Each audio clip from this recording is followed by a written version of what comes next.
जोहार। आज के मंत्रिपरिषद के बैठक में कुल 12 प्रस्ताव स्वीकृत किए गए हैं। प्रस्ताव संख्या 1, झारखंड सूक्ष्म लघु एवं मध्यम इकाई MSME विशेष छूट विधेयक 2025 के गठन के संबंध में। इसमें कतिपय अनुमोदन और जांच से छूट दिए जाने का प्रावधान किया जा रहा है। तो विधेयक है तो अभी आपको नहीं, नाम बता दो।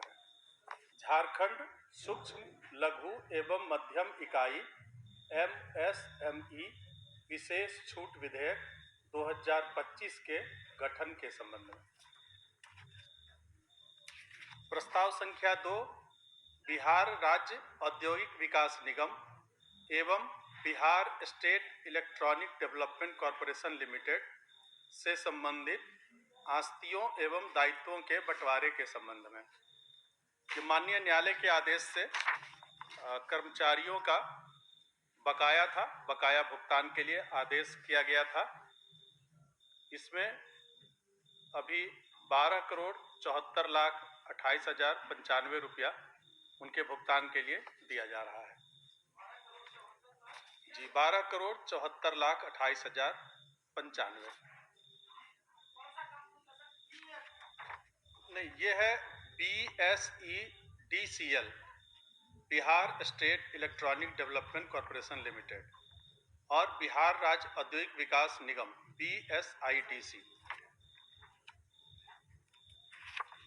अगला प्रस्ताव है श्री सुनील कुमार, तत्कालीन उपनिदेशक भूमि संरक्षण अनुसंधान केंद्र डेमोटार, हजारीबाग सह निदेशक समिति संप्रति सेवानिवृत्त के द्वारा समर्पित विभागीय संकल्प संख्या 488 दिनांक 21/2/2024 के माध्यम से अधिरोपित दंड पर पुनर्विचार संबंधी आवेदन को अस्वीकृत किए जाने से संबंधित प्रस्ताव है। इनके पेंशन से कटौती का प्रस्ताव था और इनके निलंबन अवधि में सिर्फ निर्वहन भत्ता दिया जाना था। इस पर उन्होंने अपील किया था, जिस आवेदन को अस्वीकृत किया गया है। प्रस्ताव संख्या 4, झारखंड जगुआर STF में प्रतिनियुक्त स्वर्गीय राजेश कुमार, तत्कालीन उप समादेष्टा 84वीं वाहिनी सीमा सुरक्षा बल के आश्रित को सेवांत लाभों के भुगतान के संबंध में।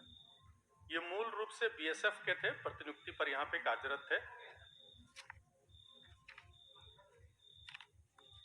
अगला प्रस्ताव, झारखंड आंगनवाड़ी सेविका सहायिका चयन एवं मानदेय अन्य सेवा शर्तों सहित नियमावली 2022 यथा संशोधित में संशोधन की स्वीकृति। इसमें कोई संशोधन नहीं किया जा रहा है। पूर्व में जो भी संशोधन किए गए हैं वो सब प्रावधान प्रभावी रहेंगे, सिर्फ इसके लिए प्रस्ताव लाया गया है। प्रस्ताव संख्या 6, राज्य सरकार के कर्मियों को अपुनरीक्षित वेतनमान छठा केंद्रीय वेतनमान में दिनांक 1/7/24 के प्रभाव से महंगाई भत्ता की दरों में अभिवृद्धि के संबंध में।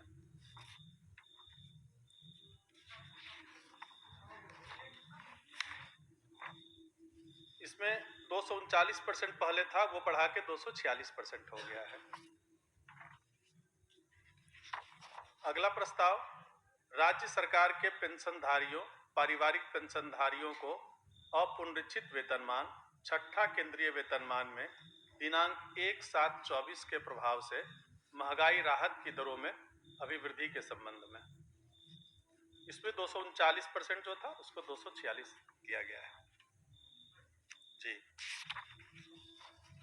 अगला प्रस्ताव, राज्य सरकार के कर्मियों को अपुनरीक्षित वेतनमान पंचम वेतनमान में दिनांक 1/7/24 के प्रभाव से महंगाई भत्ता की दरों में अभिवृद्धि के संबंध में। इसमें कई कर्मी पंचम वेतनमान में भी हैं, उनके लिए प्रस्ताव लाया गया है।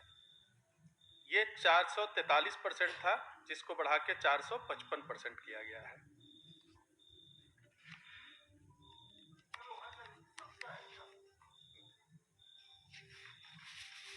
अगला प्रस्ताव है झारखंड कारखाना संशोधन नियमावली 2023 के प्रस्ताव पर मंत्रिपरिषद की स्वीकृति के संबंध में। इसमें एक फैक्ट्री लाइसेंस का निबंधन का जो निर्धारित शुल्क था वो 2016 से प्रभावी था, उसमें पुनरीक्षण किया गया है। इसी प्रकार से कारखानों का जो वार्षिक रिटर्न दिया जाता था उसमें संशोधन का प्रस्ताव है और कारखानों के बंद के संबंध में जो सूचना दी जाती थी उसमें संशोधन का प्रस्ताव है। झारखंड कारखाना संशोधन नियमावली 2023।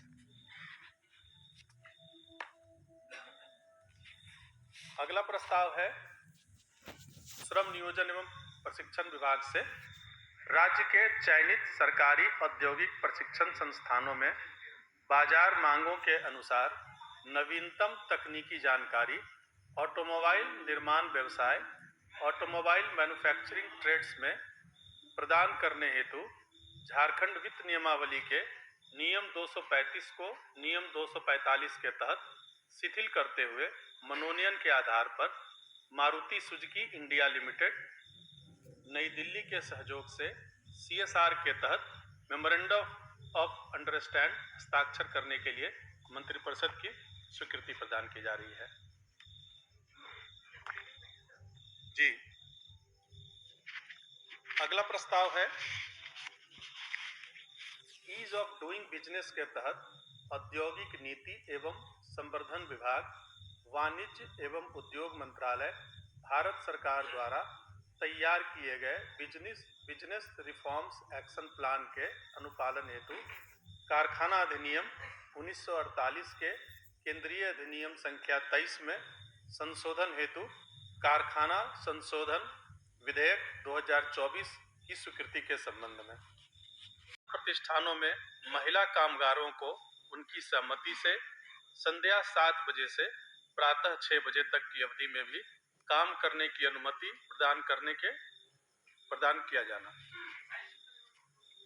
संध्या